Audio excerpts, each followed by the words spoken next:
My people, a lot is really going on in the political zone. A casala is busting on Chinese television at the moment, and that is what I'm bringing to you guys at this very moment. There is a show by Seun and this show is giving Tinubu a very tough time because it's calling for the disgrace of Bola Ahmed Tinubu, the 5 judges of the tribunal, and even INEC chairman. This show is disgracing them at the moment. It was said in the show that Tinubu is a very big disgrace to the country, including INEC chairman and even the 5 judges of the tribunal, for them to ridicule Peter Obi in the court of law. So this is breaking the internet at the moment. I would like you guys to stay connected to the end of this video. I'm bringing them down to you. Stay connected to the end of this video. You can share this video, ensure you share it, let it go viral, share to different social media platforms. The disgrace of Tinubu have finally come, and if you can share it, like it, give it a thumb up so that YouTube will recommend it for us. So be there, stay connected.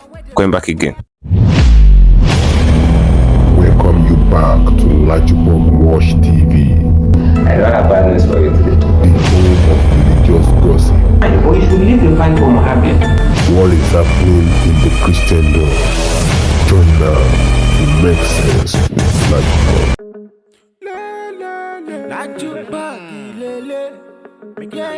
Hello my great and wonderful viewers, welcome back to LAJUPOG TV. For those of you coming across this channel for the very first time, make sure you click the red subscription button appearing on your video screen, and don't forget, click the notification bell icon alongside so that whenever we drop a new update in few hours time, YouTube will easily let you to know without you stressing yourself. Now, still on what is happening in the political zone, my work is to bring to you the details of what is happening in the political zone. Now, the video I have for you today is what is happening in Chinese television at the moment. There is a show by Seun, and this show is disgracing Bola Ahmed Tinubu at the moment. Not only Tinubu is disgracing Mamo Yakubu, INEC chairman, and is even disgracing the 5 judges of the tribunal. If you can share this video, ensure you share it, let it go viral, share to different social media platforms so that others can see the disgrace of these people in this country. Share to different social media platforms. If you can share it, like it, just like the video, give it a thumb up so that it will be recommended for us. It's no more news that the tribunal made their ruling few days ago, and since when they made their ruling, they have been the topic of the day on media because a lot of people believe that the tribunal provide justice. It's not because they did not give the mandate to Peter Obi or they didn't give the mandate to Atiku, but they did not interpret the law. So they compromised the constitution and they did a lot of shenanigans in court. Peter Obi filed petition that they must transmit the court proceedings and even the court rulings and all of that. They must transmit it live.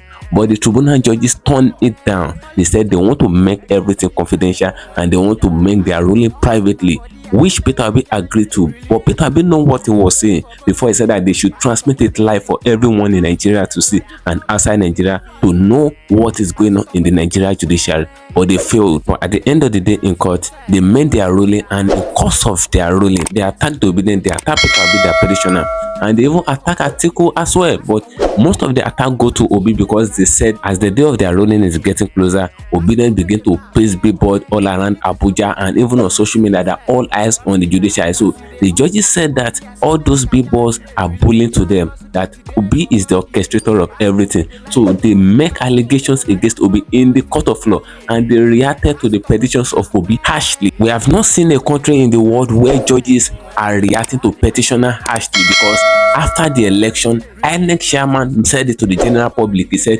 if you are not okay with the electoral results, go to court. Now, Peter Obi did not allow Obedient to go to street. Rather, he calmed them down. He said he's going to the judiciary. He want to follow the normal procedure, the legal procedure, so that everything can be settled amicably. Because when they conducted the election, after INEC announced the president-elect, even with everything that happened in the course of the election, the voters' intimidation, the voters' suppression, the voters' bullying, and underage voting, and thus beating people in different polling units, with everything, INEC announced Tinubu as the president-elect. So Obedient wanted to put to street immediately. It was Peter Obi that calmed them down. And with the fact that Peter Obi calmed them down, that's when Peter Obi wasn't still appreciated by the tribunal. They still filed allegations against him in the court. They ridicule him. They said all his evidences that he had against Mamo Yakubu, the one he had against Tinubu, the one he had against Chetima, they said they are petitions with watering evidences. That was how the tribunal ridiculed Peter Obi petition in court. And by so doing, with the show of Seun that is ongoing in Chinese television, the disgrace have come to Tinubu, the 5 judges in the tribunal,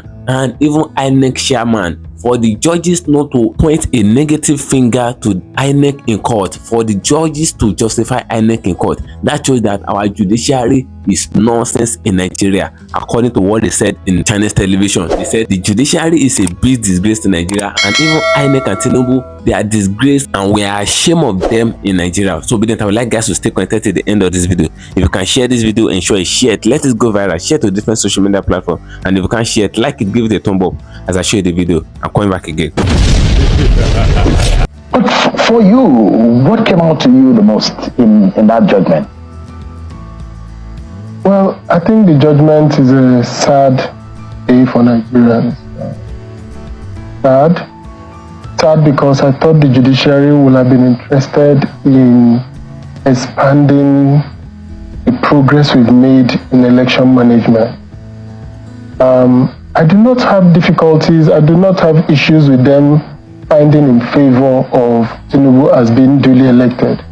By their own logic, they can arrive at that conclusion if they want. But I didn't like that they talked down on the petitioners. The language was quite intemperate. The language, I was the star witness in the case in 2018, and I didn't see this kind of talking down on the petitioners. I mean, it is the part of the electoral process for us to go to court instead of going to the streets. And to make it sound like the petitioners were frivolous and use such intemperate language, I was a little disturbed.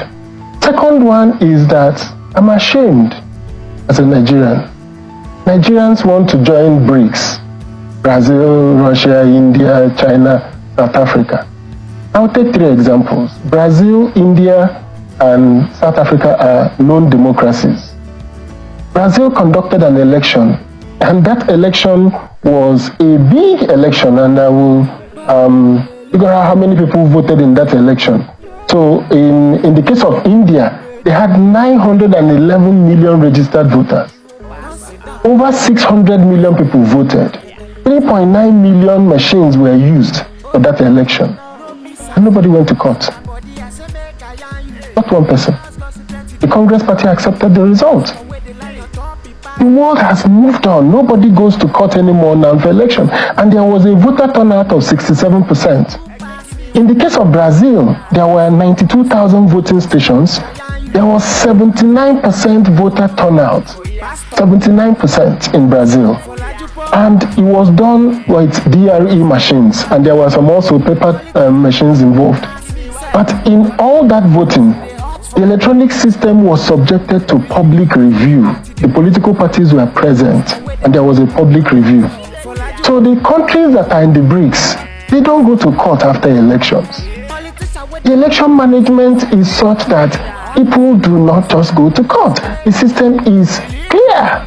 Are we gradually moving towards it? It's a shame that our judiciary did not have strong words for INEC. Now, let me tell you. 3 people issued reports on this election. IRI, NDI from the US, EU from Europe, and YAGA from Nigeria. In all their reports, YAGA said INEC did not meet public expectation. IRI said despite positive expectations, election fell short. EU said election exposed systemic weaknesses and therefore signals a need for further legal and operational reforms to enhance transparency, inclusiveness. So instead of rambling about whether the regulations is in contradiction to the law or not, I was expecting the judiciary to be tough on INEC on that you don't need to create these ambiguities. If you created rules for the election, then follow the rules. It shouldn't be their headache whether it was the act said so or not. But by INEC telling everybody that this is the process, and there is something that I don't know if everybody is missing. In that election, the rule was that you will snap the result to the beavers and upload to the IRF. The idea is that when you get to the manual collation center at the ward, that the person in that collation center will verify the result you brought physically with the one that was uploaded. That is why if you go to the IRF, the result from Rivers State on the IRF is different from the result announced on the INEC website. If you tabulate the result on the beavers, on the some EC8As, with the one on the word collation, then you will see the disparity. It happened in parts of Benue. Labour Party came up with that. PDP came with a strong case of failures in about almost 25,000 polling units where the rules were not followed. We listed those places and we came with an expert witness who tendered them. The court said no, that the expert witness, we should have put his witness statement on oath in the petition when we were sending in the petition. But it was when we brought the case to court that the court gave us permission to go and inspect INEC material. It was the expert investigation report of the materials, inspection of the materials, that gave right to the witness statement on oath. So there was no way you could have said something you hadn't seen. INEC needed to give us certified true copies of results for us to verify that INEC stayed by its own regulations. So there were 9,000 cases of overvoting in the election. 9,000 cases.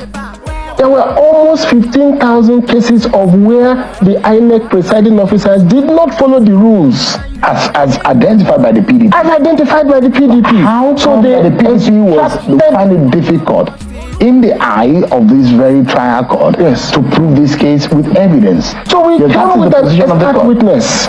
But they said that the expert witness ought to have been put as part of the petition, the witness on oath. We subpoenaed him because we couldn't have done that without the man having to review the work of INEC. And we got only the power to review when the case started. So we couldn't have joined that with our petition. One will imagine that there are copies of the results in several copies. Yes. The one for the agents, the INEC and all what have you. Yes. And the PDP agents privy to the copies, or don't they have the copies? Yes, we have the copies. Yes, that is the position of the court. Yes, that you should have come forward with, you prove your evidence with the one that you have and the one that you're disputing. Right. The one we are disputing is the one that INEC certified. So we needed to see the INEC certified to be sure that what our agents are showing us is correct. It is upon comparing the two that we're able to make a case and say, yes, this is consistent. Doesn't it make sense? The ones our agents have are duplicate copies. So sometimes it's not very clear, but when you get the INEC certified copy, then you can see whether it was not stamped, it was not signed, it was the number of... When you deny that access. So we got that access, and it is based on that access, after the petition has started, that the expert witness made his case and was subpoenaed to come and tender it. Because, and I don't want to quarrel with the judiciary on this. I think that it is their right to interpret the law as they deem fit. But my point is the wider issue of the disgrace that Nigeria suffers. The process of going to court, it looks to me like two institutions don't want our elections to go well. The first institution is INEC. INEC is a monumental disgrace. INEC is an organization that I'm ashamed of to associate as a Nigerian.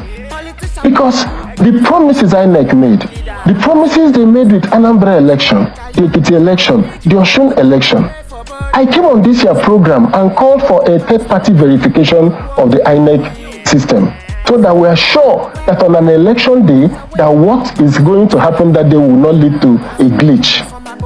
On the election day, INEC said there was a glitch. When they did a mock election, they did it only in 463 or so polling units. That was small. The EU report pointed out that INEC did not test this system for a large-scale election like it did.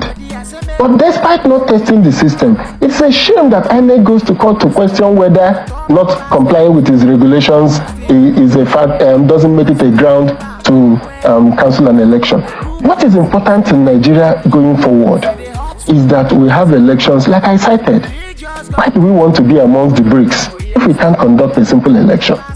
India, 900 million people, and they conducted. Indonesia, 190 million registered voters, and they conduct elections. I mean, you imagine that from your summation, that the election of 2023, the presidential election, was a sham. The joke. Okay. Because let me tell you, the votings happened at the polling unit. there were people inferred that if we had seen the results from the polling unit and they went to collation and collated what we saw on the polling unit, I can bet you nobody will be in court. And it is possible President Tinubu will have won. It's possible. So you don't believe in one? So it's possible, but if you go by the allegations we made about the disparities in the election, then he didn't win. Okay. When the North felt it was their turn to take back power from President Jonathan, nobody doubted that there were millions of voters turning up in the North because they were heavily mobilized. As the Igbos were heavily mobilized in viewing that this time is our turn to produce a president. So when you look at the result, that's not the problem. The problem is that in some places there were issues, and like I said, the election of 2023 has come and gone, and it's a disaster by INEC. They delegitimize President Tinubu's win. So if he had won the election, the lack of legitimacy is because of how INEC behaved in that election. If INEC had a problem with its servers on election day and there was issue of non-transmission, I mean, it can happen. There was a glitch. I agree with him. What they needed to have done after the election is to scan all their hard copies and populate it in the IREV and said, the ones that were not sent on the polling unit day, we had the hard copies. This is it. Nigerians can go there and review. They could have called for a review of the election. In the case of, I think it was in Brazil, when Bolsonaro said he doubted that the results were as was done, the court refused him to even go further because there has been reviews after the election. And the court said, no, you can't challenge it. And fined him for coming to the court for that. Because INEC ought to have said to everybody, look, don't worry about whether we transmitted electronically or not. After the election, see all our results. It was the same behavior that JAMB did during that Mesoma's case. JAMB just came up and said, look at the server time. At 10:20, she tested this to the result. This is what the server gave her back.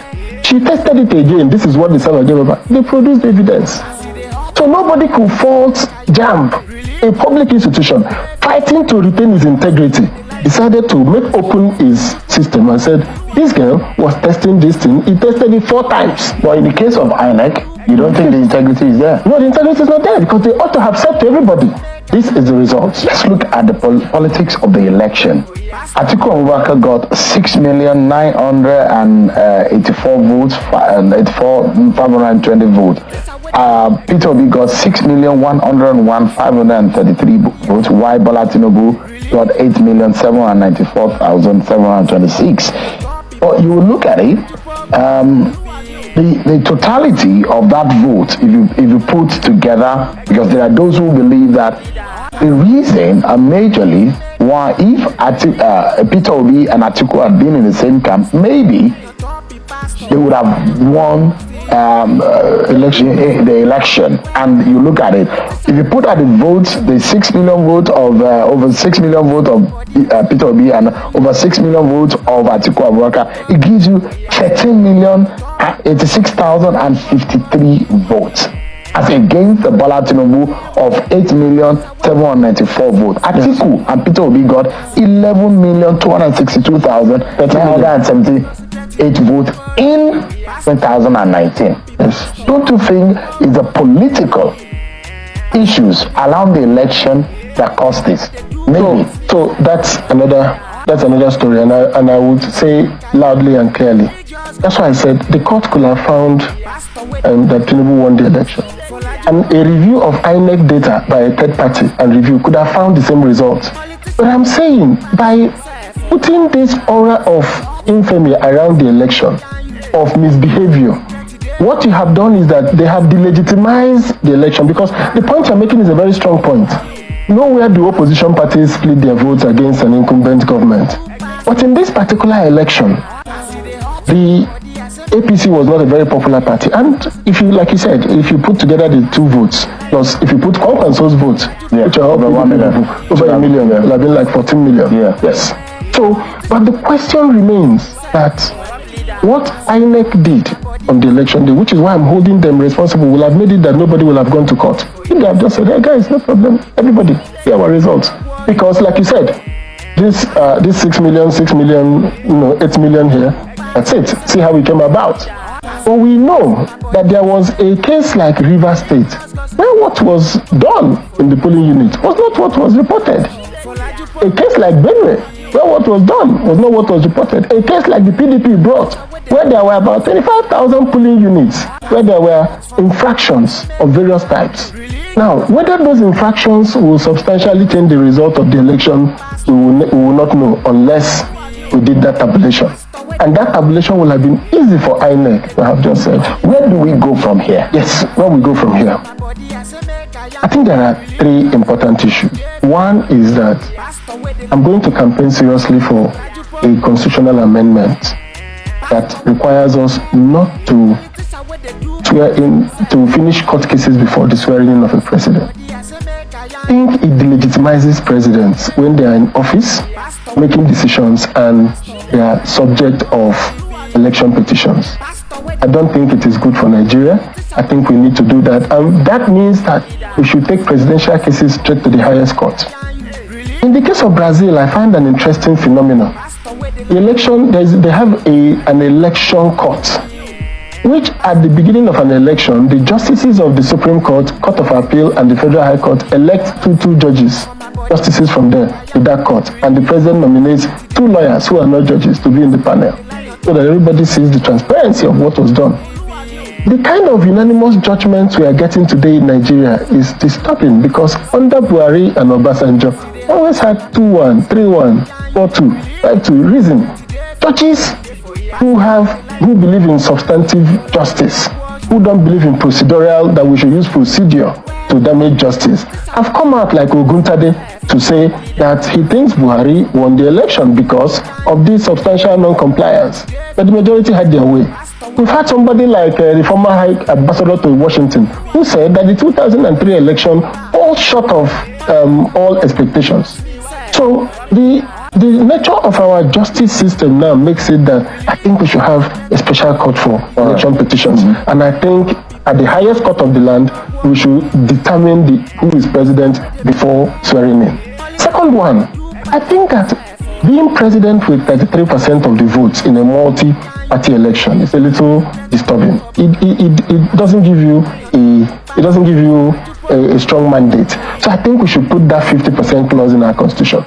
After the first election, the two top candidates will go out to get 50%. The reason being, it will force us at that time to vote against our ethnic divisions. We must choose of the two that we're seeing.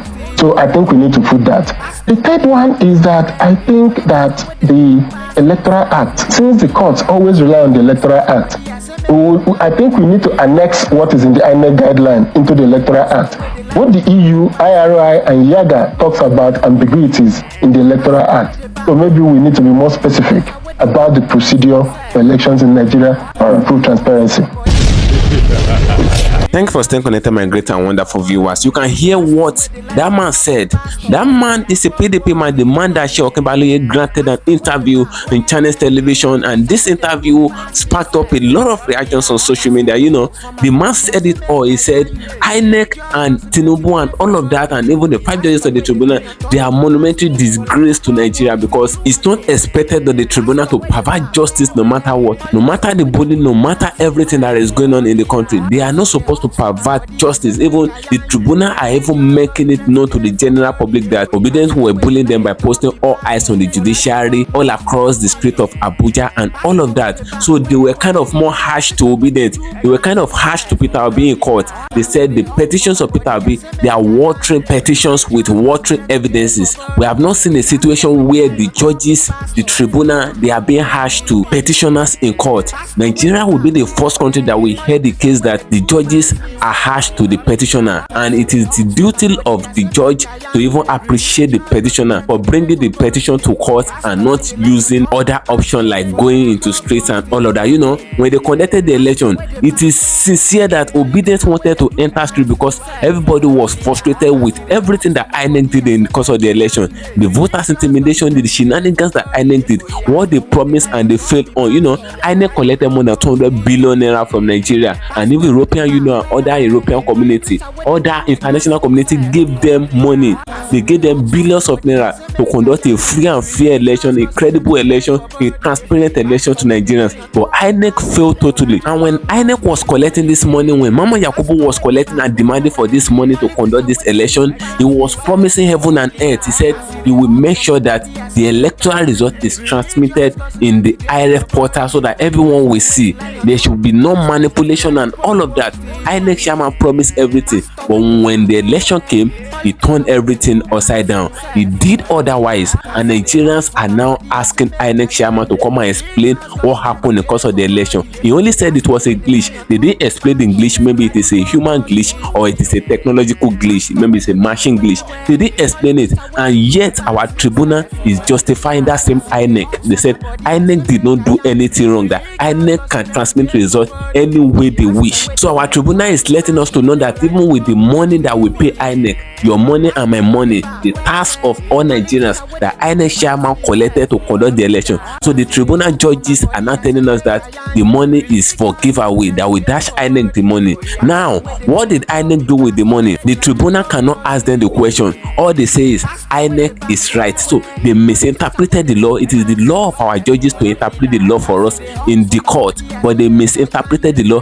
and they provide justice just to favor APC and Bola Ahmed Tinubu. And they made it known to the general public and to the entire world that the petition that will be filed against Tinubu is not having a concrete evidence, even with the video evidences that will be provided and all of that. They said it's not having a concrete evidence and all of that. And this is a country that is believed to be practicing democracy for over 24 years, that will be practicing democracy. We are not moving out of a cycle, and Nigeria is trying to restore democracy in other countries, whereas there's no democracy in this our own country that we say we are controlling. So the guy that Seun Okinbale was granting an interview have finished everything. He disgraced Bola Ahmed Tinubu. He said INEC, Tinubu, and even the 5 judges, they are disgraced to Nigerians and he is ashamed of them. And that is the mind of all Nigerians. The guy has spoken the mind of all Nigeria, because we can't continue with this whole thing in Nigeria. We don't believe in the judiciary again. It is said that the judiciary is the last hope of the common man,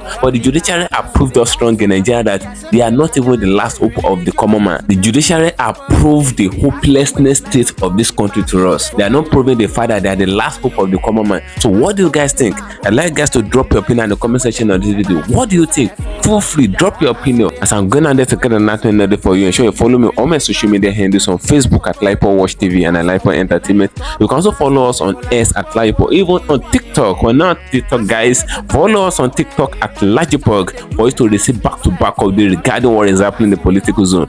Guess what, guys? See you in my next video. Bye. I see the hot for my body, I say make I yarn you. Religious gossip plenty day for body. Pastor where they lie on top, he pastor. For LAJUPOG Watch TV. Pastor where they back, where politicians where they do pass himself. All the why you waiting for church?